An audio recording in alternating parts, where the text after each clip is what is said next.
کوئی پریشانی ہو سب سے پہلے کس کا دروازہ کھٹکھٹایا جائے؟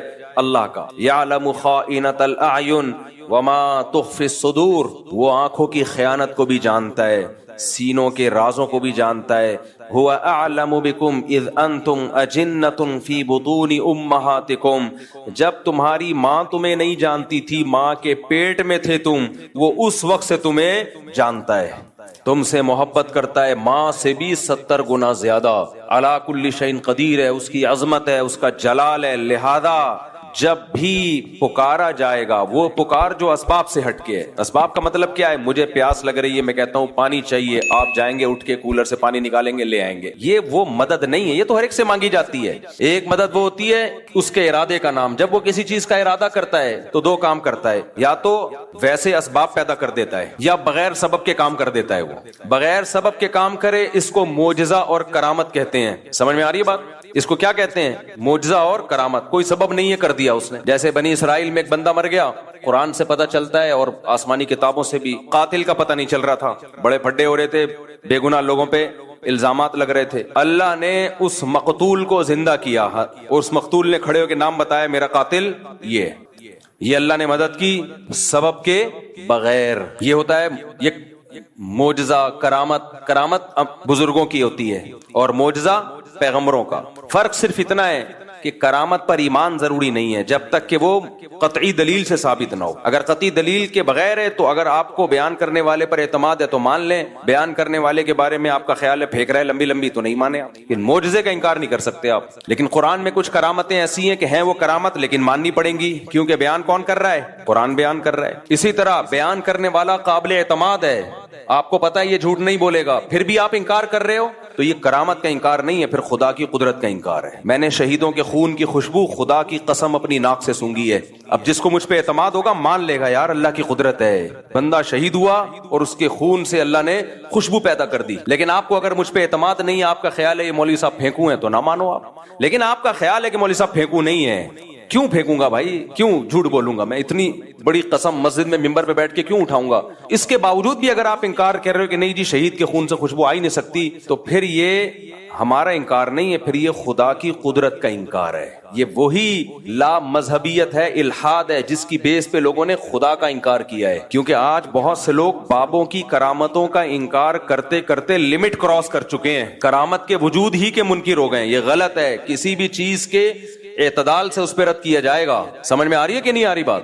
توحید یہ نہیں ہے کہ آپ کرامتوں کا انکار کرتے ہیں. توحید، کرامت کا وجود تو توحید کی بڑی دلیل ہے کہ یہ اللہ کی قدرت ہے. تو مدد اسباب سے ہٹ کے کون کرتا ہے؟ بولو اللہ. اب اللہ جب مدد کرتا ہے تو دو طریقے ہوتے ہیں اس کے، یا تو بغیر سبب کے کر دے گا، جیسے میں نے مثالیں دی.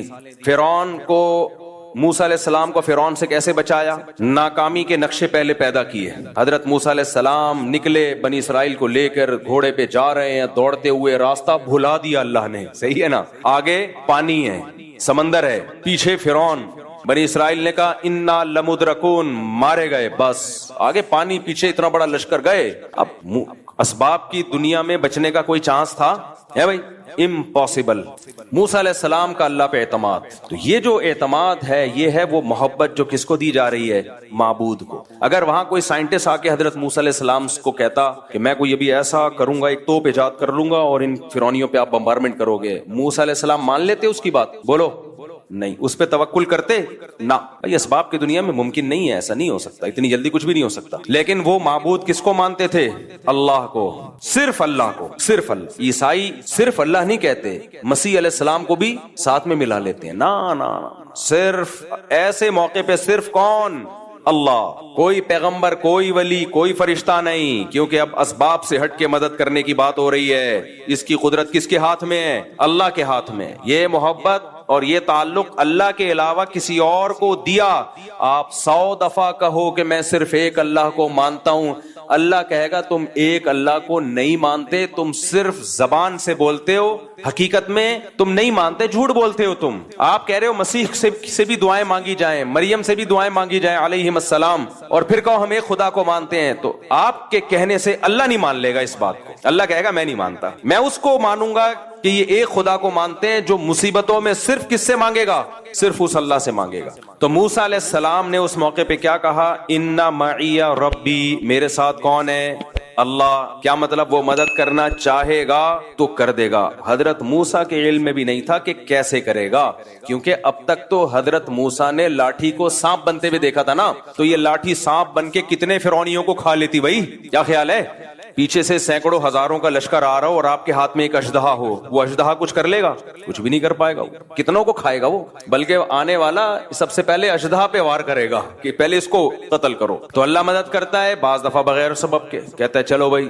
اللہ نے پھر موسیٰ علیہ السلام کو وحی کی کہ یہ لاٹھی کو آپ پانی پہ ماریے. حضرت موسیٰ نے لاٹھی پانی پہ ماری اور فکان کل فرق کالطود العظیم, وہ جو پانی تھا دو پارٹ میں ڈیوائیڈ ہو کے پہاڑوں کی طرح کھڑا ہو گیا, سارا جمع ہو گیا ایک طرف. اس سے بھی پتا چلتا ہے کہ معجزہ ہو یا کرامت ہو, اس میں ولی یا پیغمبر کے ارادے کا دخل نہیں ہوتا. بہت سے لوگ کہتے ہیں جب موسیٰ علیہ السلام لاٹھی کو سانپ بنا سکتے ہیں, سمندر کے دو ٹکڑے کر سکتے ہیں, تو ہمارے نبی مشکل کشا کیوں نہیں ہو سکتے؟ بھائی نہ موسیٰ علیہ السلام مشکل کشا, نہ سید الانبیاء مشکل کشا. مشکل کشا صرف ایک اللہ کی ذات ہے جس کے پاس اختیارات ہیں. حضرت موسیٰ کے پاس اگر سمندر کو توڑنے کا اختیار ہوتا تو خود سے کر لیتے نا یہ کام. وہ تو اللہ نے کہا کہ اے موسیٰ آپ لاٹھی کو پانی پہ ماریے. حضرت موسیٰ کو نہیں پتا کیا ہونے والا ہے, آپ کو جو حکم دیا جا رہا ہے آپ اس پہ عمل کریں. اب یہاں ایک سوال پیدا ہوتا ہے کہ لاٹھی کو پانی پہ مارنے کی کوئی سائنٹیفک لاجک ہے؟ کبھی دنیا میں ایسا ہوا کہ لاٹھی کو پانی پہ ماریں تو پانی ٹھہر جائے؟ ہل جاتا ہے اور زیادہ. تو سوال پیدا ہوتا ہے کہ اللہ ڈائریکٹ کیوں نہیں اللہ نے کر دیا؟ موسیٰ علیہ السلام نے اللہ سے کہا کہ اللہ ہماری مدد کر, اللہ نے کہا ٹھیک ہے, اور پانی کو روک دیا اللہ نے. کیا خیال ہے بھائی, روک دیتے اللہ تعالیٰ کلمہ کن کی طاقت سے, چلو بھائی نکل جاؤ. موسیٰ کو کیوں کہا جا رہا ہے علیہ السلام کو کہ لاٹھی مارے پانی پہ؟ کیوں؟ اللہ تعالیٰ کے کاموں میں نا ایک حکمت نہیں ہوتی, ایک کام میں 20 حکمتیں حاصل ہوتی ہیں. موسیٰ کلیم اللہ کی لاٹھی پانی پہ اس لیے مروائی جا رہی ہے کہ لوگوں کے دلوں میں موسیٰ کی فضیلت بھی بیٹھے کہ اللہ یہ کام خود بھی کر سکتا تھا لیکن اپنے کلیم کی لاٹھی سے یہ کام لے رہا ہے, یہ بتانے کے لیے کہ اس سے میرا جو تعلق ہے, وہ موسیٰ کلیم اللہ سے جو مجھے محبت ہے وہ تم میں کسی اور سے وہ محبت نہیں ہے. اس کی لاٹھی سے میں سمندر کے 2 حصے میں ٹکڑے کروں گا. تو جیسے اللہ پیغمبر کی فضیلت کو بیان کرنے کے لیے کام خود کرتا ہے, لاٹھی اور ہاتھ پیغمبروں کا استعمال کرتا ہے, ایسے ہی بعض ولی اللہ ہوتے ہیں جن کی فضیلت کو بیان کرنے کے لیے کام اللہ کرتا ہے, ہاتھ کس کا استعمال ہوتا ہے؟ بزرگ کا, تاکہ لوگوں کو پتا چلے کہ سارے بابے 2 نمبر نہیں ہوتے, کچھ بابے 1 نمبر بھی ہوتے ہیں. بعض لوگوں نے بابوں کا انکار کرتے کرتے خود بابے بن گئے اور باقی سارے بابوں کی نفی کر دی. یہ غلو ہے. سمجھتے ہو؟ جب نہیں پڑھو گے رات کو تو کیسے سمجھو گے بات؟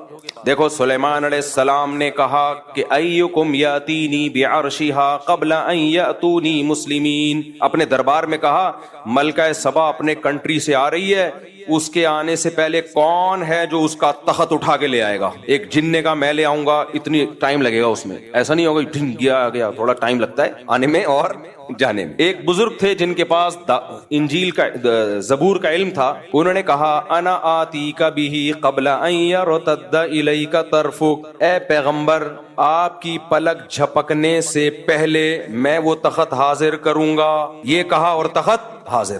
تو یہ کیا تھا, معجزہ تھا یا کرامت تھی؟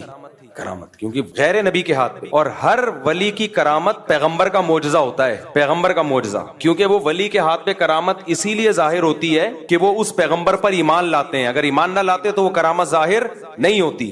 تو یہ پیغمبر کی فضیلت ہے. اب یہ لوگ کہتے ہیں سلیمان علیہ السلام کے ہاتھ پہ تو کرامت ظاہر ہوئی نہیں, بزرگ کے ہاتھ پہ ہو گئی. یا آج کل لوگ کہتے ہیں نا, ہم جب بزرگوں کی کرامتیں بیان کرتے ہیں, یہ کرامت یہ کریں, صحابہ کے ہاتھ پہ تو ہوئی نہیں, تم لوگ کے بزرگوں کے ہاتھ پہ ہو گئی. یہ ممکن ہے کہ ایک کی فضیلت زیادہ ہو, اس کے ہاتھ پہ کرامت ظاہر نہ ہو, اور ایک کی فضیلت کم ہو, اس کے ہاتھ پہ کرامت ظاہر ہو جائے. یہ ممکن ہے. سلیمان علیہ السلام کا مقام زیادہ تھا, وہ تخت نہیں لے کر آئے.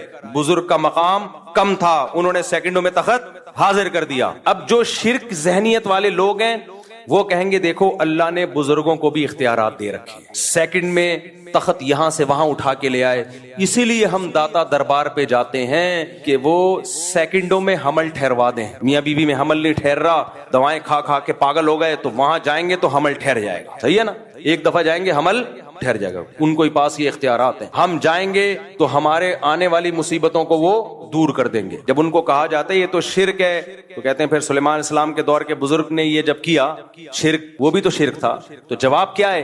بھائی وہ بزرگ نے نہیں کیا، وہ کس نے کیا ہے؟ اللہ نے کیا ہے، وہ اللہ نے کیا ہے۔ اللہ نے اس بزرگ کے دل میں الہام کر دیا تھا میں یہ کام کرنے والا ہوں اور اس کے لیے میں نے آپ کی سلیکشن کی ہے، قبول ہے؟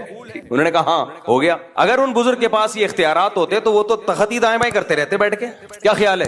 آج اگر کوئی بزرگ ہو جس کے پاس یہ اختیار ہو، وہاں سے وہ امریکہ کے صدر کا تخت اٹھا کے یہاں لے آئے، اس کی اب تخت کا دور گیا، اب کرسیاں آ گئی ہیں کہ جی امریکہ کے صدر کی کرسی چاہیے مجھے تاکہ میں بیٹھ کے اس پہ صدر امریکہ بن جاؤں، ٹھک کرسی آئی، تو وہ صاحب کیا کرتے؟ یہ جو لوڈنگ کا جتنا کام ہے ان کا سارا بزنس ٹھپ۔ کیا خیال ہے بھائی؟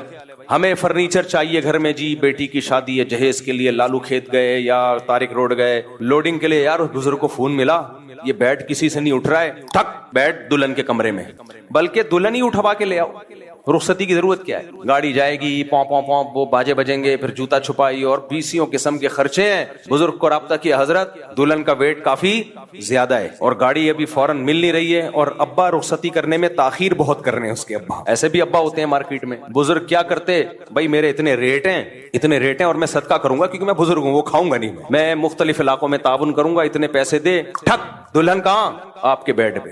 تو اگر یہ داتا بزرگوں کے پاس یہ اختیارات آ جائیں نا تو اس کائنات کا نظام تباہ و برباد ہو جائے۔ تو وہ جو سلیمان علیہ السلام کے پاس جو بزرگ تھے وہ بھی ایک ہی دفعہ تخت لے کر آئے ہیں، ایسا نہیں ہے کہ بار بار تخت دائیں سے بائیں کرتے رہیں بیٹھ کے۔ وہ تو اللہ نے دل میں ڈال دیا کہ میں ایک دفعہ آپ کے ہاتھ پہ یہ کرامت ظاہر کرنا چاہتا ہوں۔ تو کرامت اسی طرح ہی ہوتی ہے، اختیارات نہیں آ جاتے کسی کے پاس کہ جب کریں جیسے کریں وہ فوراً ہونا شروع ہو جائے، یہ نہیں ہوتا۔ تو جو شرکیہ دماغ کے لوگ ہیں انہوں نے تو اس پہ شرک کرنا شروع کر دیا، اور جو ملحد ہیں، ایتھیسٹ ہیں، خدا کے منکر ہیں یا خدا کے منکروں جیسا ذہن رکھتے ہیں، بعض ایسے ہیں جو اللہ کو مانتے ہیں لیکن وہ سمجھتے ہیں اللہ کے پاس کوئی طاقت نہیں، اللہ کچھ نہیں کر سکتا، سب کچھ اسباب سے ہی ہوتا ہے، تو یہ بھی ملحدانہ سوچ کے حامل ہیں۔ تو یہ والے اسکالر بھی بزرگوں کی کرامت کا انکار کرتے ہیں کہ ایسا کیسے ہو گیا، ایسا کیسے ہو گیا۔ تو سمجھ لو یہ اصل میں تو لیبل یہ لگا رہے ہیں کہ ہم شرک کی نفی کر رہے ہیں، لیکن شرک کی نفی کی آڑ میں اصل میں اللہ کی قدرت کا انکار کر رہے ہیں، یہ کہ اللہ یہ نہیں کر سکتا۔ لہذا یہ ہر کہانی کو، ہر کرامت کو بولتے ہیں کہانیاں، ہر کرامت کو کیا بولتے ہیں؟ کہانیاں سنا رہا ہے۔ بھائی کچھ کرامت کے واقعات مستند ذریعے سے ہوتے ہیں، فضائل اعمال میں جو کرامت کے واقعات بیان کیے گئے ہیں وہ شیخ الحدیث مولانا زکریا نے خود بیان نہیں کیے، وہ جن لوگوں کی کتابوں سے بیان کیے ہیں وہ سارے مستند لوگ ہیں، ان میں بہت سے تو بخاری مسلم اور حدیث کی کتابوں کے راوی ہیں، اگر آپ ان کو جھوٹا قرار دو گے تو آپ کو حدیث پہ اعتماد ختم ہو جائے گا۔ تبھی یہ جتنے لوگ ہیں نا جو فضائل اعمال کی کرامتوں پہ اعتراض کرتے ہیں، یہ مولانا زکریا کو تو بولتے ہیں کہ انہوں نے کہانیاں سنائی ہیں۔ جس کتاب سے مولانا زکریا نے وہ کرامت کا واقعہ لیا ہوتا ہے اس کتاب کے مصنف کو کبھی نہیں کہتے کہ یہ جھوٹا ہے، نہیں آ رہی میرا خیال ہے بات۔ تبھی فضائل اعمال، فضائل صدقات کی کرامتوں کے واقعات پہ کوئی بھی اعتراض کرے نا تو فوراً بولو کہ ٹھیک ہے تو اپنی بات پہ قائم رہنا، جس کتاب سے انہوں نے کرامت لی ہے اصل میں تو اس کتاب کا مؤلف جھوٹا ہے نا، تو بول کہ اس کتاب کا مؤلف جھوٹا ہے۔ پھر جب وہ بولے تو پھر آپ بتاؤ کہ اس کتاب کا مؤلف کیا تھا، اس کی حیثیت محدثین کی نظر میں کیا تھی۔ تبھی یہ جتنے لوگ ہیں یہ بس امت میں تفرقہ پھیلاتے ہیں۔ تو اعتدال کی راہ کیا ہے؟ نہ تو ہر بزرگ کی کرامت کو مانا جائے، یہ ٹاپک سے میں ہٹ گیا، دوبارہ اصل ٹاپک پہ آ رہا ہوں، نہ تو ہر بزرگ کی کرامت کو مانا جائے گا، ایک بات، مستند ذریعے سے جو کرامت ہوگی اس کو مانا جائے گا۔ دوسری بات، کرامت کا مطلب کیا ہے؟ اختیارات کسی کے پاس نہیں ہے۔ کبھی کبھار اللہ کسی کی فضیلت کو بیان کرنے کے لیے، جیسے سلیمان علیہ السلام کے دربار میں کوئی بزرگ تھے، اللہ والے ہوں گے، کوئی جانتا نہیں تھا ان کو، اللہ نے ان کی بزرگی کو ظاہر کرنے کے لیے ان کے ہاتھ پہ کرامت ظاہر کر دی کہ دیکھو یہ بھی میرے نیک بندے ہیں۔ تو کبھی اللہ ایسا کر دیتا ہے، لیکن اس کا یہ مطلب نہیں ہے کہ اب ہم اس کو پکارنا شروع کر دیں۔ اختیارات کس کے ہاتھ میں ہیں؟ اللہ کے ہاتھ میں۔ اختیارات اللہ کے ہاتھ میں تھے، پھر اس نے موسیٰ کی لاٹھی سے، موسیٰ علیہ السلام کی لاٹھی سے سمندر کے 2 ٹکڑے کر دیے، کیے کس نے؟ اللہ نے۔ تو سمندر کے 2 ٹکڑے کروانے ہوں تو کس کو پکارا جائے گا؟ اللہ کو۔ پھر اللہ کی مرضی بھائی، تو اللہ 2 طرح سے مدد کرتا ہے، ایک اسباب سے ہٹ کے، جیسے موسیٰ علیہ السلام کی مدد کی، کوئی سبب نہیں ہے، سمندر کو 2 ٹکڑے میں ڈیوائڈ کر دیا، چلو بھائی چلو یہاں سے جاؤ، جب فرعون آیا دوبارہ ملا دیا اللہ نے۔ اس طرح سے بھی اللہ مدد کرتا ہے. اور ایک یہ کبھی کبھار ہوتا ہے, یہ اللہ کی عادت بولو نہیں ہے. عادت اللہ کی اسباب پیدا کرے گا. اللہ کی عادت کیا ہے؟ مثال کے طور پر آپ کمارے چھڑے چھاٹ اللہ سے دعا مانگ رہے ہو میں بھی صاحب اولاد بن جاؤں, تو ایسا نہیں ہوگا آپ کو حمل ٹھہر جائے اور بچہ پیدا ہو جائے. نہ یا کوئی لڑکی دعا مانگ رہی ہے اللہ بغیر شوہر کے اولاد دے دے, اولاد دے دے. کوئی آ کے مولوی صاحب کہیں گے تیرا دماغ خراب ہے, شوہر کے بغیر اولاد نہیں ملتی. وہ کہ معاذ اللہ نقل کفر کہ حضرت مریم کو بھی تو بغیر شوہر کے مل گئی تھی. بھائی وہ ونس اپون اے ٹائم, کبھی اللہ ایسا کرتا ہے کہ اسباب کے بغیر مدد کر لیتا, ونس اپون اے ٹائم, ورنہ ایسا نہیں ہوتا. معجزے کرامات بہت کم ہوتے ہیں اور ان پر شرعی حکم کا مدار نہیں ہوتا. خوب سمجھ لو, شریعت جو ہمیں فیصلے کرنے کا حکم دیتی ہے وہ معجزوں اور کرامتوں کو دیکھ کے نہیں بلکہ گراؤنڈ ریئلٹی کو سامنے رکھ کے فیصلے کرنے کا حکم دیتی ہے. معجزے کرامت صرف اللہ اپنی قدرت بیان کرنے کے لیے کہ میں یہ بھی کر سکتا ہوں, اس کے زیادہ اس کی حیثیت نہیں ہے. مثال کے طور پر آپ فرار ہوئے, کسی ملک میں جنگ چھڑ گئی, آپ بھی مظلومن فرار ہوئے وہاں سے, اور آپ نے وہ والا راستہ اختیار کیا جہاں سمندر ہے. اب کوئی کہہ رہا ہے وہاں سمندر ہے, پاگل کہاں جائے گا, آگے نہیں ہے, ادھر سے انڈا موڑ سے لیفٹ سائڈ پہ مڑ جا, ادھر سے ہوتا ہوا گلشن اقبال سے ہوتا ہوا ٹھٹھا کی طرف نکل جا. وہ کہہ رہے نہیں میں کہاں جاؤں گا, سینڈ سپٹ اور ہاکس بے کی طرف جاؤں گا. کسی نے کہا وہاں آگے راستہ بند ہو رہا ہے. کہے گا تجھے اللہ کی قدرت پہ یقین نہیں ہے, موسیٰ علیہ السلام بھی تو اسی ٹریک پہ چلے تھے, آگے راستہ بند تھا, اس خدا نے اپنی قدرت دکھائی اور سمندر کو 2 حصوں میں تقسیم کر دیا. تو میں جب وہاں جاؤں گا آگے اللہ اپنی قدرت سے کشتیاں بھیج دے گا, اللہ اپنی قدرت سے سمندر کو پھاڑ دے گا. تو ہم کہیں گے تیرا دماغ ہو گیا ہے خراب, نہیں آئی میرا خیال ہے بات. ہم کیا کہیں گے, تیری کھوپڑی ہو گئی ہے آؤٹ. ہم کہیں گے بھائی موسیٰ علیہ السلام جان کر اس راستے پہ نہیں چلے تھے, بھول گئے تھے راستہ. چلے تو وہ اس ٹریک پہ تھے جو خشکی کا راستہ جاتا ہے, وہ راستہ ہی بھول گئے, بس اللہ نے اپنی قدرت دکھانی تھی. کہ نہیں تم اللہ کی قدرت کے منکر ہو, کیا اللہ سمندر کو 2 حصوں میں تقسیم نہیں کر سکتا؟ بھائی کر تو سکتا ہے, تو اللہ کرے گا, کر تو سکتا ہے, لیکن تجھے یہ کس نے کہا کہ کرے گا؟ ایک دفعہ مجھے یاد ہے کوئی مجھے مشورہ دے رہا تھا, کوئی ایسے بے احتیاطی والا مشورہ دے رہا تھا. میں نے کہا یار حالات ٹھیک نہیں ہے, اس طرح میرا جانا ایسے موقع پہ وہاں ٹھیک نہیں ہے, آج کل تھریٹس بہت ہیں, تھوڑا پرانی بات ہے, جان کا خطرہ ہے. اس نے کہا اللہ نے چاہا تو اللہ بچائے گا. میں نے کہا اگر اللہ نے نہیں چاہا تو تیرا باپ بچائے گا پھر؟ نہیں اللہ نے چاہا تو اللہ بچا لے گا. یہ تو ہمیں پتا ہے اللہ نے چاہا تو بچائے گا, لیکن مجھے پتا ہے کہ اللہ چاہتا ہے کہ نہیں چاہتا. میں بلیچ پی رہا ہوں, اللہ نے چاہا تو اللہ بچا لے گا. مجھے پتا ہے یہاں فلاں جگہ پہ دہشت گردی ہے, قتل و غارت ہو رہے ہیں, نہیں جاؤ بھائی, وہاں پہ بم پھٹ رہے ہیں, حالات خراب ہیں, اللہ نے چاہا تو اللہ بچا لے گا. تو ٹھیک ہے, بہت سے لوگوں کو اللہ نے بچایا بھی ہے. اب کراچی کے جو حالات خراب چل رہے تھے, جگہ جگہ بم دھماکے ہو رہے تھے, بنارس لوگ جاتے تھے نا, وصیت کر کے جاتے تھے کہ میں بنارس جا رہا ہوں. بنارس والا ادھر آتا تھا, وصیت کر کے آتا تھا میں انڈا موڑ آ رہا ہوں. ایسی جنگ چل رہی تھی, لوگوں نے کہا ویزے لے کے جاؤ بھائی. تو کراچی کے حالات دیکھے ہیں نا, تو اس میں کہا جاتا تھا بھائی گھر سے باہر مت نکلو. نہیں جی اللہ بچائے گا, اللہ نے چاہا تو اللہ بچائے گا. یقیناً اللہ نے چاہا تو بچائے گا, لیکن اللہ چاہے گا کہ نہیں چاہ رہا ہے یہ ہمیں معلوم نہیں ہے. تو چاہتا ہے کہ اللہ چاہے کہ میں بچوں, لیکن اللہ بھی چاہتا ہے کہ تو جو چاہتا ہے وہ ہو. تو اس لیے معجزوں اور کرامتوں پر فیصلے نہیں کر سکتے آپ. اس کی ایک اور مثال, جب ایک شرعی حکم لوگوں کو بیان کیا جاتا ہے کہ بغاوت کے لیے یا جہاد کے لیے ضروری ہے کہ آپ کے پاس پراپر تیاری ہو, دشمن سے لڑنے کی طاقت ہو. اس طاقت کے بغیر آپ کو نہ جنگ کرنے کی اجازت ہے نہ مسلح بغاوت کی اجازت ہے. جب تک آپ کے پاس پاور نہیں ہے, سامنے ٹینک ہیں آپ کے پاس, اس کے مقابلے میں نہ ٹینک ہے نہ جہاز ہے, کچھ بھی نہیں ہے, تو آپ کیسے بغاوت کرو گے؟ لوگ کہتے ہیں بدر میں کیسے ہو گیا, 313 نے 1000 سے مقابلہ کیا اور خالد ابن ولید نے 60 سے 60,000 کا حصار توڑا. بھائی بدر میں 313 کا جو 1000 سے مقابلہ تھا وہ نبی کے ارادے سے نہیں تھا, وہ تو کسی اور ارادے سے نکلے تھے. تو مشرکین نے اچانک 1000 کا لشکر لے کے آ گئے, تو وہ تو اس کے علاوہ کوئی راستہ ہی نہیں تھا. تبھی پھر مدد اللہ کی طرف سے نازل ہوئی ہے. تو وہ معجزہ تھا کہ 313,000 پہ غالب آ گئے. نبی خود 313 کو لے کے مکہ پہ چڑھائی کے لیے کبھی بھی نہیں نکلے. نبی مکہ پہ چڑھائی کے لیے اپنے ارادے کے ساتھ اس وقت گئے ہیں جب 10,000 کا لشکر تیار ہوا ہے, پھر آپ نے مکہ پہ اٹیک کیا ہے. سمجھ میں آ رہی ہے بات کہ نہیں آ رہی ہے؟ دیکھو 13 سال مکہ میں آپ نے جہاد نہیں کیا. کچھ لوگ کہتے ہیں ایمان نہیں بنا تھا. نا اس وقت کا جو ایمان تھا وہ بعد میں اس لیول کا ایمان تو کبھی بن ہی نہیں سکتا, کیونکہ قرآن کہہ رہے جو ہجرت سے پہلے ایمان لے آئے نا ان کا ایمان سب سے تگڑا ہے. بلال حبشی کا ایمان رضی اللہ عنہ, ابو بکر کا ایمان, عمر بن خطاب کا ایمان, سیدنا علی کا ایمان, سیدنا عثمان کا ایمان, سیدنا عبداللہ بن مسعود کا ایمان. یہ وہ لوگ تھے جب اسلام انتہائی کمزور تھا, ایسے پاورفل ایمان والے لوگ تھے یہ. اس وقت منافق کا تصور ہی نہیں تھا, لیکن آپ نے جہاد کیا اس 13 سال میں. بولو صبر صبر صبر صبر کی تلقین. اتنا ظلم ہوا ہے. خباب ابن ارت رضی اللہ تعالیٰ عنہ نبی کے پاس آئے کہ مجھے میرا مالک جو ہے آگ کے انگاروں پہ لٹاتا ہے اور اتنے بڑے بڑے کھڈے پڑ گئے تھے کمر میں. یا رسول اللہ الا تستنصر لنا, آپ اللہ سے ہمارے لیے مدد کی دعا کیوں نہیں کرتے؟ تو خباب ابن ارت یہ بھی تو کہہ سکتے تھے یا رسول اللہ آپ تلوار اٹھائیں ہم جہاد کرتے ہیں, یا نبی کہتے تلوار اٹھاؤ ہم کیا کرتے ہیں جہاد. نہیں کیا. آپ نے فرمایا صبر کرو, ایک دن آنے والا ہے کہ ایک عورت زیور سے آراستہ ہو کے صنعاء تک چلے گی, اتنا لمبا راستہ طے کرے گی, کوئی اسے خوف نہیں ہوگا, ایسا امن دنیا میں قائم ہونے والا ہے. لیکن تستعجلون, تم جلدی کر رہے ہو. تو کیوں تلوار نہیں اٹھائی؟ اس لیے کہ بہت تھوڑے تھے اور کافر بہت زیادہ پاور میں تھے.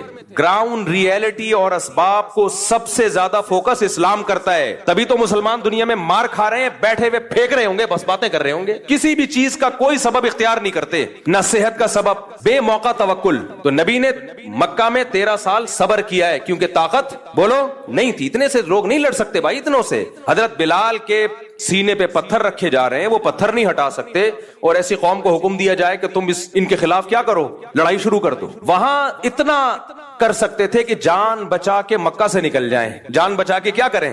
یہ نکلنا بڑا مشکل تھا, مکہ والے نکلنے نہیں دے رہے تھے. اس کے لیے آپ صلی اللہ علیہ وسلم نے پلاننگ کی ہے. جب مشرکین نے آپ کے قتل کا فیصلہ کیا تو اللہ نے وحی کی کہ اب آپ مکہ سے نکل جائیں کیونکہ یہ آپ کو قتل کرنا چاہتے ہیں. تو اس کے لیے بھی پلاننگ کی ہے کہ مکہ اور مدینہ کا جو راستہ تھا وہ استعمال نہیں کیا گیا کیونکہ مشرکین کو پتا تھا اسی ٹریک پہ چلے ہوں گے. نہ اپوزٹ والا راستہ جو مدینہ سے دور کر دیتا ہے, اس راستے پہ آپ چلنا شروع ہوئے. تو آپ تو معجزہ اور کرامت, آپ کے ہاتھ پہ تو معجزے ظاہر ہوتے تھے. آپ کہتے بھائی چلو نکلو یار, بچانے والا کون ہے؟ اللہ ہے بھائی. جس اللہ نے موسیٰ کو بچا لیا سمندر کے 2 ٹکڑے کر کے, وہ مجھے کیوں نہیں بچائے گا؟ چلو نکلو. نہ فرمایا یہاں سے نہیں ادھر سے جائیں گے تاکہ کسی کو شک ہی نہ ہو, کسی کو وہم ہی نہ ہو. تو معجزے اور کرامت کے واقعات سن کے نا, یہ صرف اللہ کی قدرت پہ ایمان لانا ہے ہم نے کہ اللہ کبھی کبھار اس طرح بھی مدد کر لیتا ہے. کرنا وہی ہے جو اسباب کہہ رہے ہیں. کتنے شوگر کے مریضوں کو دیکھا ہے رسگلے کھا رہے ہوتے ہیں, کہتے ہیں موت تو ایک دن لکھی ہوئی ہے اور اللہ ہے بچانے والا. تو میں ان سے کہتا ہوں موت لکھی ہوئی ہے, تیری بہت جلدی لکھی ہوئی ہے, کیونکہ اللہ کو پتا تھا یہ شوگر کا پیشنٹ ہے, لڈو کے ڈبے کھا جائے گا, لہذا اگلی 1 جنوری سے پہلے فرشتوں کو آرڈر ہوا ہوتا ہے کہ اس کی لکھی ہوئی ہے 31 دسمبر کے 12 بجنے سے پہلے اس کو اٹھا لینا, ڈیٹ چینج نہیں ہونی چاہیے. لکھا ہوا تو ہوتا ہے لیکن وہ لکھا ہوا ہماری حرکتوں کے حساب سے ہی ہوتا ہے. سمجھ میں آ رہی ہے بات کہ نہیں ہے؟ موت لکھی ہوئی ہے لیکن اس میں حرکتیں بھی لکھی ہوئی ہیں کہ یہ اتنی جلدی مر جائے گا. کیوں؟ کام سارے مرنے والے کرے گا یہ, اس لیے کیا ہو جائے گا, جلدی مرے گا. تو موت کا ایک دن یقیناً متعین ہے لیکن اس کے اسباب بھی متعین ہے. سمجھتے ہو کہ نہیں سمجھتے ہو؟ تبھی مسلمانوں میں آپ دیکھ لو, موٹا ہے تو موٹا ہی ہوتا چلا جا رہا ہے, پھیلتا چلا جا رہا ہے. غیر مسلم اسباب کو فوکس کر رہے ہیں, وہ صبح اٹھ کے ورزش بھی کرتے ہیں. میں تھائی لینڈ میں گیا تو فجر کی نماز کے بعد میں نے دیکھا فل مارکیٹیں کھلی ہوئی ہیں, ایسے جیسے کھچا کھچ رش ہوتا ہے بازار میں. ابھی سورج نکلا ہے اور اتنی مارکیٹیں فل. ہمارے ہاں تصور ہے 12 بجے بھی مارکیٹیں نہیں کھلی ہوتی. تو یہ قوم صحت مند رہ سکتی ہے؟ کھائے جا رہے ہیں. میرے صرف پراٹھے والے بیانات کو فوکس کیا ہوا ہے, ورزش والے بیانات کو فوکس کیا ہی نہیں ہے. تو نہ کوئی فزیکل ایکٹیویٹی ہے, نہ کوئی, پھر بیمار ہوتے ہیں. بھائی اللہ, بیماری بھی اللہ کی طرف سے, صحت بھی اللہ کی طرف سے. اللہ بہت بڑے ہیں, یقیناً اللہ بہت بڑے ہیں, اسی وجہ سے تجھے ان لڈوؤں کی وجہ سے بیمار کر رہے ہیں, اسی وجہ سے کر رہے ہیں تجھے. تو معجزے اور کرامت برحق ہیں, لیکن یہ بتانے کے لیے کہ مایوس مت ہونا. بعض دفعہ سارے اسباب فیل ہو جاتے ہیں. ہم نے تو اسباب ہی اختیار کرنے ہیں بھائی کامیابی کے لیے, جیسے نبی نے اختیار کیے. مکہ میں جہاد نہیں کیا آپ نے, پھر غزوہ بدر میں بھی ایک اتفاقی واقعہ ہو گیا, ورنہ آپ کا ارادہ 1000 کے لشکر سے لڑنے کا نہیں تھا. پھر احد میں بھی مشرکین نے پہل کی تھی, آپ نے بڑھ کے مکہ پہ حملہ نہیں کیا. تو دفاعی پوزیشن میں آپ لڑے ہیں کہ دفاع کرو اپنا, وہ تو کرنا بنتا ہے نا, وہ تو کرنا ہی کرنا تھا, دفاعی پوزیشن. پھر غزوہ خندق میں چاروں طرف سے قبائل نے مل کے حملہ کا ارادہ کیا, تو بھی آپ نے دفاع پہ اکتفا کیا, بڑھ چڑھ کے ان پہ حملے نہیں کیے. بھائی دفاع کرو کسی طریقے سے. اس میں مشورے لیے. مشورے کیسے لیے؟ صحابہ کرام نے یہ جنگ پہلے کبھی دیکھی نہیں تھی کہ چاروں طرف سے مل کے کوئی حملہ کر لے.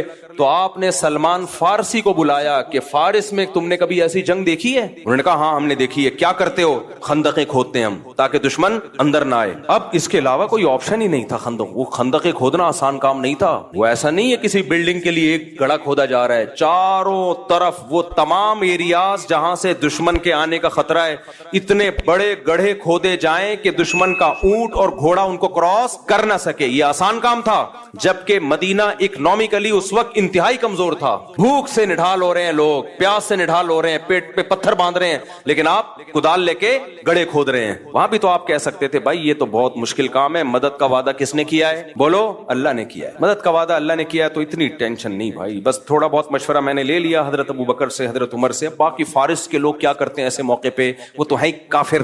ہم لوگ ہوتے ہیں بولتے ہیں کافر کا بچہ ہے, اس کی ٹیکنالوجی کو کاپی کر رہے ہو, کافر کے بچے ہو. ہم ایسے ہی کہتے ہیں نا, تو کافر کا بچہ ہمیں بتائے گا کہ ہم نے کیسے جنگ لڑنی ہے. تو حضرت سلمان فارسی مومن تھے, لیکن جو اسٹریٹجی تھی وہ کس کی لے کر آ رہے تھے؟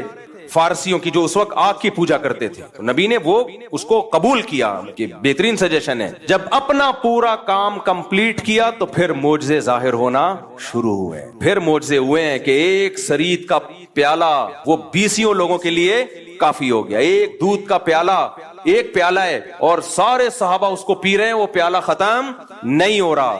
کیونکہ جو آپ کا کام تھا آپ نے کر لیا, اب اللہ اسباب کو فیل کر کے وہ کام جو ہمارے بس میں نہیں ہے وہ کون کرے گا؟ اللہ کرے گا. تبھی لڑنا فوجوں کا کام ہے جن کے پاس پراپر ٹریننگ ہوتی ہے. ہمارے یہاں ہر بندہ اٹھ کے خلافت کی تحریکیں چلانا شروع کر دیتا ہے کہ کب تک ان حکمرانوں کا ظلم سہوگے, جہاد کرو ان کے خلاف. میرا بھی ایک کلپ چل رہا ہے جس میں میں کہہ رہا ہوں کہ اگر پاکستان میں حالات خراب ہوئے نا, ہمیں دنیا میں کوئی پناہ نہیں دے گا. ہم نے تو بہت لوگوں کو پناہ دی ہے, ہمیں کوئی نہیں دے گا. اس لیے حکمرانوں کو برا بلا کہنا چھوڑ دو. اور آگے میں نے وضاحت کی ہے, برا بلا کہنے کا مطلب مسلح بغاوت, جائز تنقید کرو, یہ میں نے کہا ہے. لیکن میرا کلپ لوگ ادھورا چلا رہے ہیں. لو مفتی صاحب کہہ رہے ہیں حکمرانوں کو برا بلا بھی نہیں کہہ سکتے, جو مرضی کرتے رہیں. یہ میں نے نہیں کہا.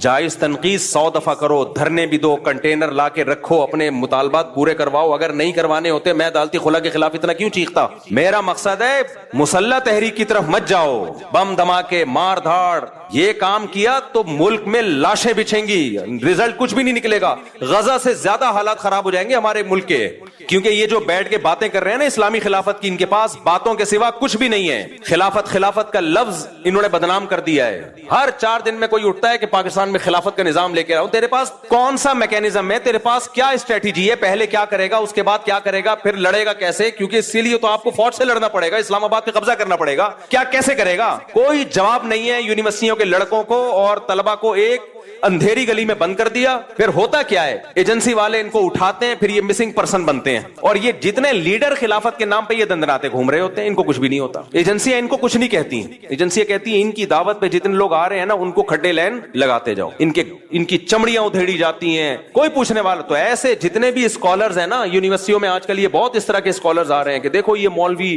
نظام کے خلاف نہیں کھڑے ہوتے. نظام کے خلاف کھڑے ہونے کا مطلب کیا ہے؟ مطلب پہلے واضح کرو, کیا مطلب کھڑے ہونے کا مطلب؟ اگر تم یہ کہہ رہے ہو توپیں گنے لے کے نکل جائیں, یہ نظام کے خلاف ہم نہیں کھڑے ہوں گے بھائی. اس سے نقصان ہوگا, ملک میں انارکی پھیلے گی, ملک کے ٹکڑے ہوں گے اور غیر مسلم طاقتوں کے ہاتھ میں یہ کنٹری چلا جائے گا. اس سے بدتر حالات ہو جائیں گے. اور اگر نظام کے خلاف کا مطلب ہی کہ احتجاج کرو, میڈیا پہ دھرنے دے کے 100 دفعہ کرو, کس نے منع کیا بھائی؟ کس نے منع کیا ہے؟ بنگلہ دیش والوں نے کیا نا احتجاج, کامیاب ہوئے وہ, تو کس نے منع کیا آپ کو احتجاج کرنے؟ یہاں تو بات خلافت سے شروع ہو رہی ہے. اور خلیفہ کون ہوگا آج تک نہیں ڈیفائن کر پائے یہ لوگ. وہ خلیفہ ہوتا ہے وہ بیچارہ اس قابل ہی نہیں ہوتا کہ اس کو کوئی عورت اپنا شوہر بنا لے, اور وہ ملک کا خلیفہ بننے نکلا ہوتا ہے. یہ یونیورسٹیوں میں بہت ہو رہا ہے آج کل. جائیں گے تو کچھ ٹھش پش انگلش ماری, اور پھر مولویوں کو برا بلا کہا کہ مولوی تو یہ کر رہے ہیں, مولوی تو تقریریں کر رہے ہیں, تو تصوف میں لگے ہوئے ہیں, تزکیہ میں لگے ہوئے ہیں. نظام کی تبدیلی, اور نظام کی تبدیلی کا مطلب پتہ ہے کیا ہوتا ہے ان کا؟ بغاوت. اب تو واضح لفظوں میں کہنا چھوڑ دیا, کیونکہ کچھ لوگوں کو ایجنسی نے اٹھا کے ان کے اگلے پچھلے گناہ معاف کیے پھر چھوڑ دیا, تو اب وہ بغاوت کا لفظ یوز نہیں کر رہے. اندر ان کے وہی جذبات ہیں, خلافت, نظام تبدیلی. ابے کیا مطلب نظام کی تبدیلی؟ ہمارے پاس ایک سوٹیبل پیکج ہے نظام کی تبدیلی کا. وہ پیکج کیا ہے بھائی؟ یونیورسٹیاں بناؤ, اسکول بناؤ, تعلیم کو فوکس کرو, تاکہ آپ کی چھت کے نیچے جب کوئی بندہ پڑھ کے فوج میں جائے گا, جب کوئی بیوروکریسی میں جائے گا, جب کوئی عدلیہ میں جائے گا, ماحول آپ اس کو دینی ماحول دو گے تو وہاں جا کے فیصلے بھی کیسے کرے گا؟ اچھے. اور اگر آپ ان شعبوں میں نہیں گئے تو پھر یہ تمام اہم ترین شعبے آپ نے اسلام دشمنوں کے لیے چھوڑ دیے ہیں. پھر فوج میں بھی اسلام دشمن لوگ جائیں گے, عدلیہ میں بھی اسلام دشمن لوگ جائیں گے, بیوروکریسی میں بھی اسلام دشمن لوگ جائیں گے. پھر فیصلے آپ کے خلاف ہوں گے اور آپ دھرنے دیتے رہو گے. یہ ایک سوٹیبل طریقہ ہے نظام کی تبدیلی کا. یہ طریقہ نہیں ہے کہ آپ اٹھے اور دھرم کر کے آپ نے اتنے بندے وہاں مار دیے, اتنے بندے وہاں مار دیے. اس سے کچھ بھی حاصل ہونے والا نہیں ہے. اور اگر حاصل ہوا تو آپ کو نہیں ہوگا, ان طاقتوں کو ہوگا جو آپ کو فیور کر رہی ہیں. سمجھ میں آ رہی ہے بات کہ نہیں آ رہی ہے؟ ان طاقتوں کو فائدہ ہوگا اس سے. اور ویسے بھی میں بار بار کہہ رہا ہوں, پاکستان میں حالات خراب ہوئے نا, مجھے اور آپ کو کوئی پڑوسی ملک ٹھکانہ نہیں دے گا. ہم نے ٹھکانہ دیا, وہ نہیں دیں گے ہمیں. لوگ کہتے ہیں ڈالر لے کے ٹھکانہ دیا تھا, تو آپ بھی تو ڈالر لے کے ہی ہمیں بھگا رہے ہو وہاں سے. اور ہم نے کتنے افغانی یہاں پہ جو ہمارے بھائی ہیں, کیا ڈالر لے کے ہم نے ان کو یہاں ٹھکانہ دیا ہے؟ کس نے ڈالر لیے بھائی؟ آج بھی گھوم رہے ہیں اور ہمیں خوشی ہے. زیرو سے کروڑ پتی بن گئے, ان کی جائیدادیں ہیں, پراپرٹیاں ہیں 100 دفعہ. ہمیں خوشی ہوتی ہے اس سے. مسلمان ہیں. ضیاء الحق کی تقریر آپ سنے جا کے, جب یہ افغان جہاد شروع ہوا تھا, اس نے کہا تھا, اس کے الفاظ مجھے پورے الفاظ یاد نہیں, اس نے کہا تھا افغانوں کے لیے ہمارا ملک کھلا ہوا ہے, آئے یہاں پہ دھڑا دھڑ آئے. آپ نے اس سارے احسانات کو 2 منٹ میں دھجیاں اڑا دی کہ تم نے تو ڈالر کے لیے کیا تھا. تو ہمیں کوئی بھی نہیں رکھے گا. اور معلومات جب تک اوتھینٹک معلومات نہ ہو نا, تبصرہ مت کیا کرو. اوتھینٹک معلومات یہی ہیں کہ تمہیں کوئی بھی نہیں رکھے گا. صحیح ہے, ذہن میں رکھیں. نہ پڑوسی رکھیں گے, چاہے وہ اسلامی حکومت ہے, ہم سے اچھے ہوں گے, 100 دفعہ اچھے ہوں گے. ان کی بڑی قربانیاں ہیں, 100 دفعہ قربانیاں ہیں. ان کے شہیدوں کے خون سے خوشبوئیں آئی ہیں, 100 دفعہ آئی ہیں. لیکن مجھے اور آپ کو نہیں رکھے گا کوئی بھی, یہ ذہن میں رکھنا. اور صرف یہ نہیں کہ رکھیں گے نہیں, لتر مار کے باہر نکالیں گے. لتر مار کے بولیں گے دفعہ ہو یہاں سے. عزت سے بھی نہیں نکالیں گے, لتر مار کے نکالیں گے. ویسے ہی ملاقات کے سلسلے میں چلے گئے تو ٹھیک ہے, رہنے کے لیے گئے, لتر مار کے نکالیں گے. لتر مار کے. یقین نہیں آتا, جاؤ, چلے جاؤ. سمجھتے ہو؟ باقی ان کی قربانیوں کا کوئی انکار نہیں ہے. جو اسلام نافذ کیا اس کا کوئی انکار نہیں ہے, 100 دفعہ. اور سب ہمارے بھائی ہیں بھائی, کسی سے نفرت پھیلانا مقصد نہیں ہے. جتنے پڑوسی ملک ہیں ہم تو انڈیا سے دوستی کے قائل ہیں, جو خالصتاً کافر ملک ہے. بس صرف اتنی نالج دینا مقصد ہے کہ تمہیں کوئی رکھے گا نہیں.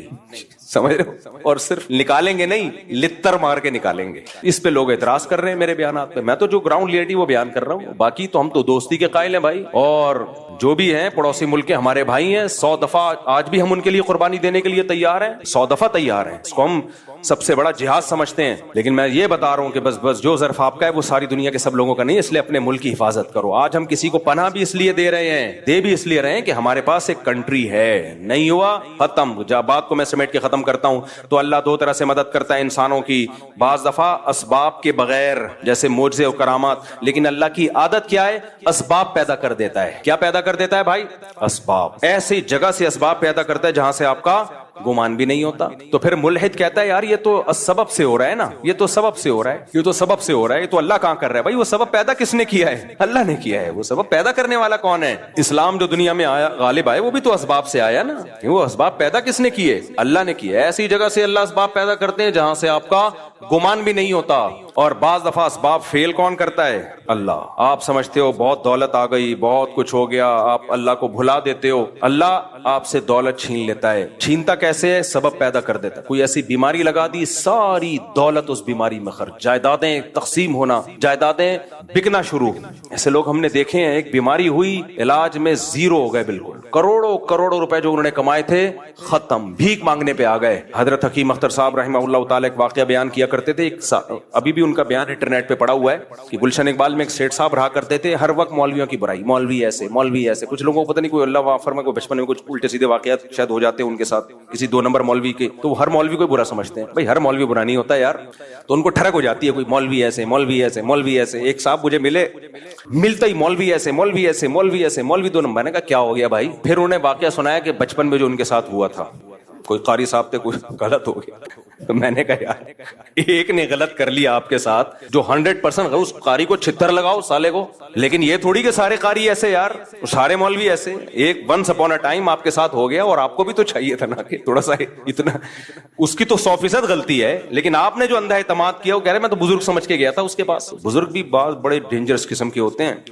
2 قسمیں تو بزرگوں کی ہے نا, 2 نمبر اور 1 نمبر. تو بعض دفعہ ایسا ہو جاتا ہے جس کی وجہ سے پھر آدمی کہتا ہے. تو وہ حکیم اختر صاحب نے فرمایا کہ وہ ہر وقت مولوی ایسے, عالم ایسے, بزرگ ایسے, نہ نماز, نہ روزہ, نہ زکات. اس کو معدے کا کینسر ہو گیا. کینسر جب ہوا ہے تو حالت خراب. ڈاکٹر نے کہہ دیا اتنے دن کے مہمان ہو. اب دبلا ہونا شروع ہو گیا, ہڈیاں وڈیاں جو بیچارے کینسروں کے. تو اس کو اللہ نے توبہ کی توفیق دے دی. اس کو اندازہ ہو گیا جو میری جو دبدباہٹ اور روب اور سارے ڈاکٹر, آج سائنس اپنی ترقی کی انتہا کو پہنچی ہوئی ہے, ایک کروڑپتی آدمی کو زندگی نہیں دے سکتے. جوان بھی تھا, اس کو اندازہ ہو گیا بھائی یہ سب مادی اسباب کی 2 ٹکے کی حیثیت نہیں ہے, موت اپنی آنکھوں سے نظر آ رہی. حکیم اختر صاحب نے فرمایا کہ اس نے سارے علماء کو بلایا, سب سے معافیاں مانگی, بھائی مجھ سے غلطی ہوئی ہے, توبہ کی اور دنیا سے چلا گیا. یہ پرانے زمانے کے ملحد تھے, جب لتر پڑھتے تھے تو اللہ یاد آ جاتا تھا. آج کے ملحد اتنا ڈھیٹ ہے نا, صبح شام عذاب اپنی آنکھوں سے دیکھے, پسے ابو جہل کی طرح. کیا عبداللہ بن مسعود اس کی سینے پہ بیٹھے ہوئے ہیں گردن کاٹنے کے لیے؟ اس کو مان لینا چاہیے تھا نا, اسلام غالب آ گیا. دیکھو 313 کو اللہ نے 1000 پہ غالب کیا, لیکن وہ کیا کہتا ہے, نیچے سے گردن کاٹنا, مرنے کے بعد پتا چلے کسی سردار کی گردن ہے. سمجھ رہے ہیں, مرنے کے بعد پتا چلے. آج کے ملحد ایسے ہیں, ابو جہل جیسے. تو اس لیے میرے بھائی جو محبت اللہ کو دینی ہے وہ محبت کیا ہے, پکارنا صرف اس کو ہے. تو کرسچینٹی سے بھائی جو ہمارا مذاق اڑا, ہم ہر مسیحی کو نہیں چھیڑتے, جو اسلام کا مذاق اڑا رہا ہے نا, مسلمانوں میں ٹالرنس نہیں ہے, برداشت نہیں ہے, یہ نہیں ہے, وہ نہیں ہے. بھائی مسلمان کا جرم تمہارے جرموں سے ہلکا ہے. تم نے ایک جرم ایسا کیا ہے نا شرک کا, وہ ایک ترازو کے پلڑے میں جب لا کے رکھا جائے گا تو اللہ کہے گا مسلمان جیسا بھی ہے مانتا صرف مجھے تھا, اور تم جتنے بھی اچھے ہو میرے ساتھ عیسیٰ ابن مریم کو تم نے شریک کر لیا. آج کوئی چھوٹا سا پیر بن جائے نا, یہ ٹاپک سے ہٹ رہا ہوں لیکن ہٹنے دو تھوڑا سا پیر بن جائے نا, پھر اس کے دعوے دیکھو. مارکیٹ میں ہول سیل کے حساب سے پیر و مرشد ہیں, پتھر اٹھاؤ پیر نکلے گا, یہ میرے مرشد ہیں, یہ میرے اس کے مرشد, یہ فلانے کے مرشد, یہ ڈمکانے کے مرشد. مرشدوں کے حالات دیکھو, مرشد کو پتا ہوتا ہے میرے اوپر کیا حالات گزر رہے ہیں, مرشد کبھی غلط بات کر ہی نہیں سکتا. مرشد سے پوچھ کے شادیاں ہو رہی ہیں, مرشد سے پوچھ کے طلاقیں ہو رہی ہیں, مرشد سے پوچھ کے کاروبار ہو رہے ہیں. وہ مرشد ہے. یہ اس ایک انسان سب کچھ نہیں ہو سکتا. مرشد دوائیں بھی مرشد دیتے ہیں, جو مرشد کا اوریجنل کام ہے وہ نہیں کر رہے, باقی سارے کام مرشد. جو مرشد کا کام تھا لوگوں کے ظاہر باطن کی اصلاح کرنا, ظاہر باطن کی, ظاہر کے مطلب کیا, کبیرہ گناہ چھڑوا دینا, نمازوں کی پابندیاں کروا دینا, داڑھی رکھوا دینا. مرشد کی مرید میں اگر کوئی عورت ہے تو اس سے پردہ کروا دینا, شوہر کا فرما بردار بنوا دینا, اس کے اخلاق درست کروا دینا, حرام چھڑوا دینا, کاروبار میں رشوت لیتے ہو رشوت چھڑوا دینا. یہ ونس اپون اے ٹائم پیر و مرشد کا کام ہوا کرتا تھا. Once upon time. سمجھ میں آ رہی بات کہ نہیں آ رہی؟ پہلے زمانے میں پیر کسے کہا جاتا تھا؟ پیر اسے کہا جاتا تھا, دیکھو انگریزوں میں بھی پیر و مرشد ہوتے ہیں, وہ اس کو کہتے ہیں کاؤنسلنگ کرنے والا, مینٹور.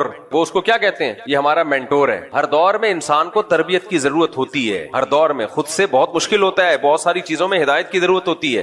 گورے بھی موٹیویشنل اسپیکرز کو سنتے ہیں نا, ان کو موٹیویشن ملتی ہے, ان کے یہاں بھی کچھ ہوتے ہیں, سلیکٹڈ لوگ ہوتے ہیں. شیکسپیئر کے کتنے ملفوظات مارکیٹ میں چل رہے ہوتے ہیں. انگریزوں کا بزرگ گزرا ہے شیکسپیئر, ہم بچپن میں سنتے تھے شیکسپیئر نے یہ فرمایا, شیکسپیئر نے یہ فرمایا, شیکسپیئر نے یہ فرمایا, تو چل میں تیرے پیچھے آیا. ہم پھر مذاق کرتے تھے, شیکسپیئر نے کہا فرمایا تو چل میں آیا. تو بچے تو پھر بچے ہوتے ہیں, ان کو شیکسپیئر سے کیا لینا دینا, ان کو تو مذاق چاہیے ہوتا ہے. خیر, تو پہلے زمانے میں یہ ہوتا تھا, اب بھی کہیں کہیں ہو رہا ہے کہ انسان کہتا ہے میں خود مختار نہیں ہوں, مجھ سے پہلے بھی دنیا میں بہت سارے نیک لوگ گزرے ہیں, ان کے پاس علم مجھ سے زیادہ ہے, ان کی عبادت مجھ سے زیادہ, ان کا تقویٰ مجھ سے زیادہ, ان کا ایکسپیرینس, ان کا تجربہ مجھ سے زیادہ. تو بجائے اس کے کہ میں نئے سرے سے تجربے کر کے زندگی گزاروں, کسی پہلے سے تجربے کار جو مخلص بھی ہو, اللہ والا بھی ہو, اس کی صحبت میں رہ کے اپنے آپ کو اس کے حوالے کر دوں, وہ جیسے کہے میں اس کے حساب سے زندگی گزاروں. پھر ایک وقت آئے گا کہ میرے اندر بھی صلاحیت پیدا ہو جائے گی. تو پھر وہ کیا کرتے تھے کہ وہ ایسے پیر و مرشد کے ہاتھ میں بیعت ہوتے تھے کہ آپ اللہ والے بزرگ ہیں, آپ کو آپ سے پہلے بزرگوں کی طرف سے اجازت بھی ملی ہوئی ہے بیعت کرنے کی, انہوں نے آپ پر اعتماد کیا ہے, گویا کہ آپ سرٹیفائیڈ ہیں ان کی طرف سے, تو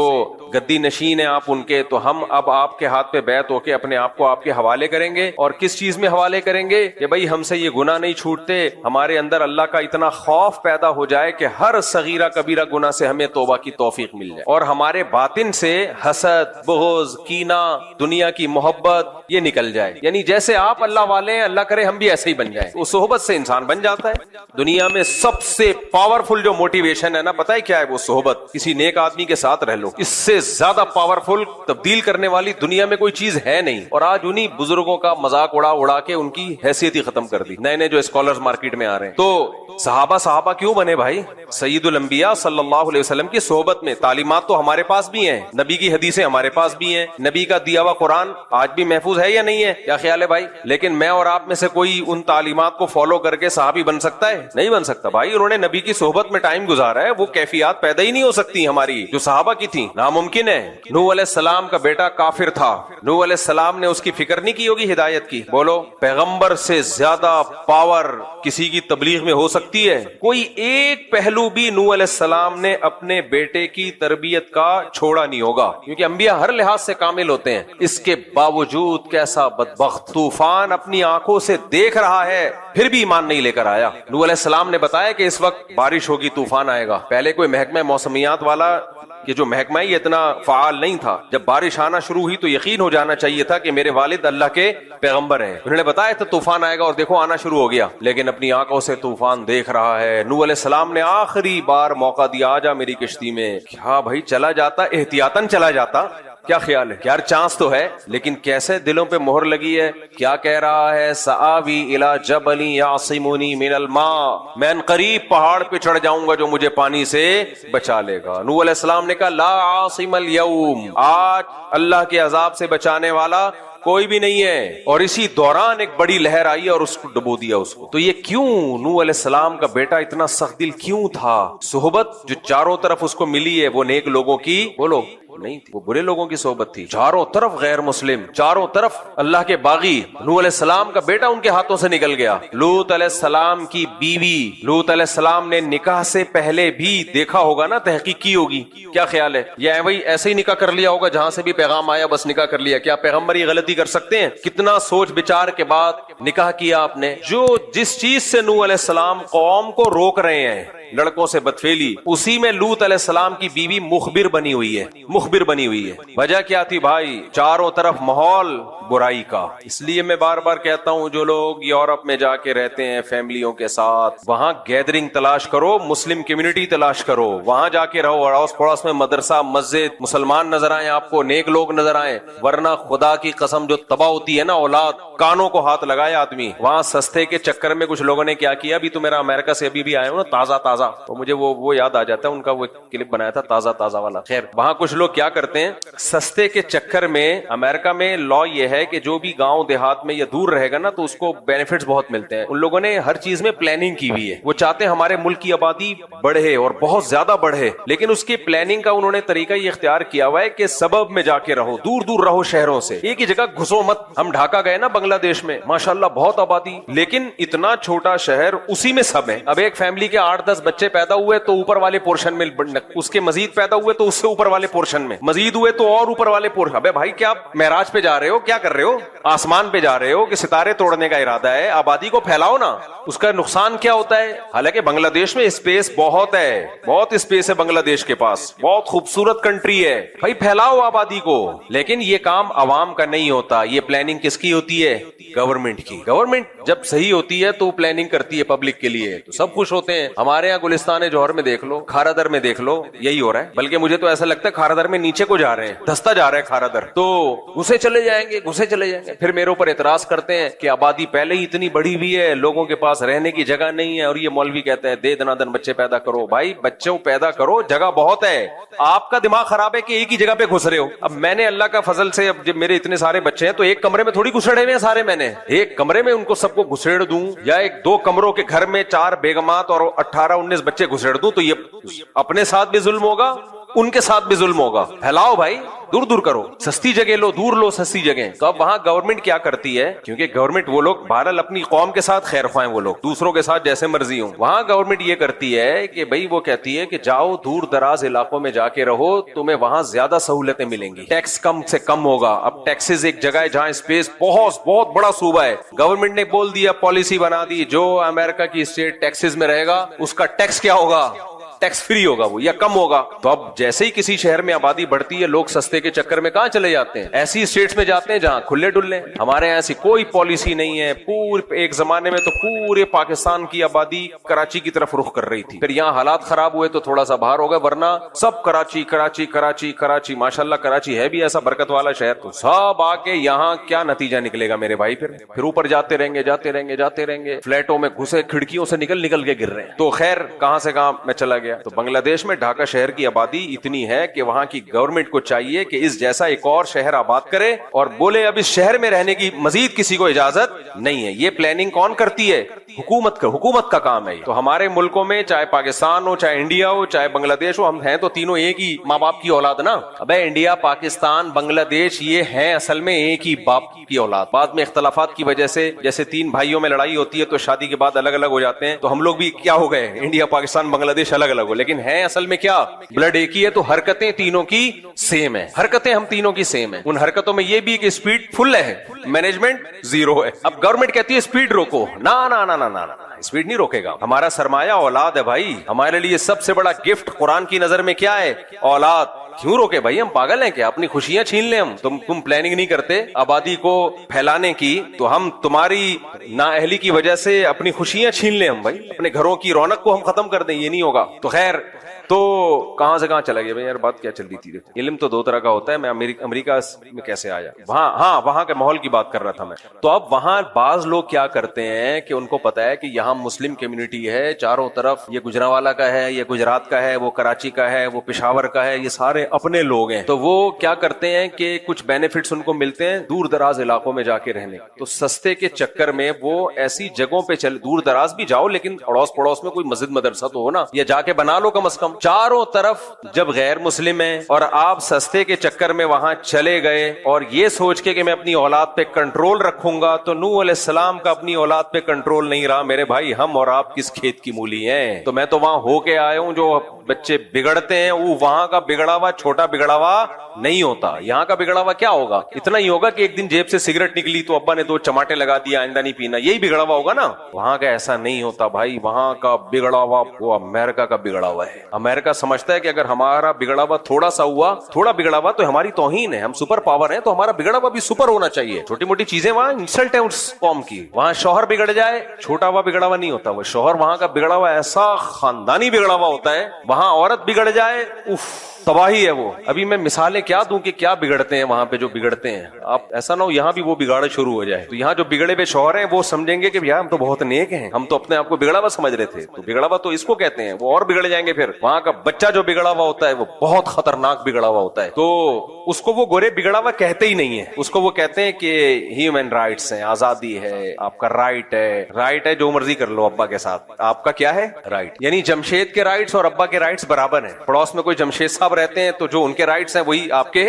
ڈیڈی پاپا کے رائٹس ہیں. پڑوس میں کوئی انٹی رہتی ہیں, ان کے جو رائٹس ہیں وہی آپ کی مدر کے رائٹس ہیں. اماں میں اور انٹی میں کوئی فرق نہیں ہے, ابا میں اور جمشید میں بولو کوئی فرق نہیں ہے, بھائی میں اور غفار میں کوئی فرق, بہن میں اور محمودہ میں کوئی فرق ہے, سب برابر. انسانیت کہتے ہیں, مساوات پہ یہ سوسائٹی قائم ہے. ہمارے حضرت مساوات پہ واقعہ سنایا کرتے تھے. یہ جو لبرل لوگ ہیں نا یہ کہتے ہیں سب برابر ہیں, سب انسان. اسلام یہ تھوڑی کہتا ہے سب برابر ہیں بھائی. اسلام کہتا ہے جمشید تمہارا کیا لگتا ہے, یہ تو تمہارے ابا ہیں بھائی, ان کے رائٹس زیادہ ہیں. اماں کے رائٹس بولو زیادہ ہیں, بیوی کے رائٹس زیادہ ہیں, گرل فرینڈ کے کوئی رائٹ نہیں ہے. تو جو کہتے ہیں نا سب برابر, تو اس پہ ہمارے حضرت مفتی رشید احمد صاحب ایک لطیفہ سنایا کرتے تھے کہ گرو اور چیلا جا رہے تھے. تو گرو نے اپنے چیلے سے بولا کہ یار فلاں ملک ہے, فرض کر لو جون پور ہے, وہاں ہم نے سنا ہے کہ سب انسانوں سے برابر سلوک کیا جاتا ہے, تو وہاں چل کے رہتے ہیں. اس ملک سے تو بہتر ہے وہاں چل کے رہو. سب انسان کیا ہیں؟ برابر. جیسے یہاں سے بھی بہت لوگ باہر یورپ میں, امریکہ میں موو کرتے ہیں کہ وہاں حقوق بہت ہیں. وہاں کیا ہیں؟ حقوق. ایک خاتون کا ونس اپون اے ٹائم جب میں کال سنا کرتا تھا, فون آیا کہ میں مفتی صاحب میں آپ سے مشورہ لے لوں, میں اسلام آباد چھوڑ کے جا رہی ہوں. لبرل انٹیوں کا اسٹائل بھی یہ ہوتا ہے نا, میں پاکستان چھوڑ کے جا رہی ہوں یہاں سے. میں نے کہا خیریت کیوں؟ یہ گھٹن والا ملک ہے. یہ کیا ہے یہاں, کیا ہے گھٹن. میرے ڈیڈی مجھے ڈانٹتے ہیں, میری ماما مجھے ڈانٹتی ہیں, بات بات پہ روک ٹوک, یہ پہنو یہ نہیں پہنو, گھٹن کا ماحول. پہلے مجھ سے مسئلہ پوچھ رہی تھی کوئی, پھر میں نے کہا ایک تو مجھے لگا کہ یہ تو اسلام سے ہی فارغ ہو گئی ہے. خیر, تو یہ والی انٹیاں جب باہر جاتی ہیں نا, گھٹن کا ماحول, تو ان کی عمر جب تھوڑی سی ڈھلکتی ہے, سمجھ رہے ہو بات, پھر ان کو پتا چلتا ہے کہ وہاں جو روک ٹوک تھی نا ہمارے ماں باپ کی طرف سے, وہ روک ٹوک ہمارے فائدے کے لیے تھی, اور اب ہم وہ روک ٹوک اپنی اولادوں پہ بھی نہیں کر سکتے. کچھ بھی نہیں ہے. بچہ پیدا کر لیا آپ نے ایسے جیسے بلی پال لیا آپ نے, سمجھ رہے ہو, بلکہ بلی بھی تھوڑی دم ہلاتی رہتی ہے, گھر چھوڑ کے نہیں جاتی. تو بچہ اور روبوٹ میں کوئی فرق نہیں ہے, الا یہ کہ کوئی بچہ ایکسٹرا آرڈینری, کوئی اللہ کی طرف سے اس میں کوئی الگ سے سافٹ ویئر انسٹال ہوئے. گئے. ہاں جو دیندار ہیں ان کی بات نہیں کر رہا میں. ایک تو فوراً کمنٹس نیچے بہت آنا شروع ہو جاتے ہیں, ہمارے یہاں تو ایسا نہیں ہے, ہم تو یہاں 20 سال سے رہ رہے ہیں امریکہ میں. بھائی آپ کے علاوہ کی بات کر رہا ہوں میں, آپ کی بات ہی نہیں کر رہا میں. جنہوں نے کنٹرول کیا ہوا ہے, دینی ماحول دیا ہوا ہے, وہ الگ ہے. تو خیر, تو اب کیا ہے, تو وہ کیا ہے کہ سستے کے چکر میں رہتے ہیں, ایسی جگہوں پہ جا کے 4 مہینے تبلیغ میں لگے ہوئے, سال ابا کے تبلیغ میں لگے ہوئے. بچہ مرتد ہو گیا ہے, ملحد ہو گیا, خدا کا منکر ہے, خدا کا انکار کر رہا ہے وہ, کیونکہ چاروں طرف سن کیا رہا ہے, وہ اسلام کے اگینسٹ باتیں سن رہا ہے چاروں طرف. اور پھر اٹریکشن اتنی ہے, شراب, کباب, اسلام تو ان سب چیزوں سے روکتا ہے. تو وہ اپنے ابا کو اماں کو بے وقوف سمجھنا شروع کر دیتا ہے کہ یہ بے وقوف. بھائی تھوڑے دنوں میں تمہیں پتا چلے گا کہ بے وقوف کون تھا, کون بے وقوف تھا. خیر, تو وہاں جب رہتے ہیں تو اس صحبت کے اثرات کیا ہوتے ہیں, بچے گئے.